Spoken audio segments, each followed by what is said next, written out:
Dr. Jeffrey Hawtoff, and I am the managing partner at Beacon Medical Group, which includes Beacon Family Practice and Beacon Pediatrics. And we've been in practice now about 13 years in Sussex County, but as a practice about 10 of those years here. We used to work for our local hospital, and then we moved out. We have currently 8 providers, 6 physicians and 2 nurse practitioners, and see both pediatrics and family practice patients, so all patients of all ages at our both facilities. We have 2, one in Rehoboth area and one in the Millsboro, Oak Orchard area. This is our second EMR that we are using. We used to use a previous one, and about a year ago we switched over to eClinicalWorks. The move had to do mostly with looking for an ER that could do meaningful use a little better than our previous vendor was doing it, and so we made a conscious choice to move along. And that's a hard decision to make of its own. Right now we use our EMR for everything. It's billing, scheduling, and all clinical aspects of it. Messaging, reminders, letter generation, you name it. It's pretty much a one-house shop trying to really reduce the amount of paperwork, but improve efficiencies and quality of care was our main goals. We've, as I said, we've had this EMR now about a year. It'll be a year in come July, and we are doing quite well. The key is to have someone to help you do it, and that's where REC comes along. And Delaware's REC has helped us very well at helping that happen. Every EMR vendor has to figure out a way to make meaningful use work. It's tricky. There's a lot of rules and regs, and through a normal process, you have to somehow be able to capture every data element that our government asks for. And so it can be tricky, and each vendor's finding their own ways of doing it. Not always so neat.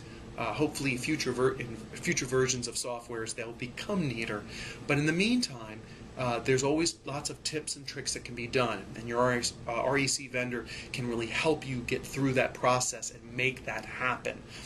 From nuts to bolts, what is it that your specific EMR needs to do to help you get to each of the areas, the core measures, the menu measures, the quality measures, how each of these things can be satisfied, then moving to the point of being able to attest that you've met each of these goals and actually registering for it through Medicare or Medicaid. But that type of outside help is sorely needed. It's very difficult for any practice, even one which we're pretty large. I mean, 8 providers, 2 offices, still not enough help to do it ourselves. We really need someone else to manage this process for you.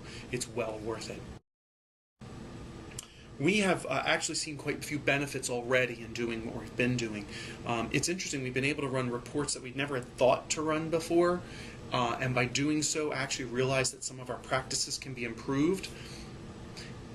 It doesn't really improve efficiencies. In fact, you're probably doing some of this work twice for probably most EMR vendors.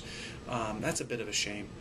But what it is improving is quality. I must say, we've already started to notice that we're getting better at, especially my staff, getting better at asking some of the right questions that are needed to help your patients. And I'm surprised at how well our staff is starting to ask some of these questions.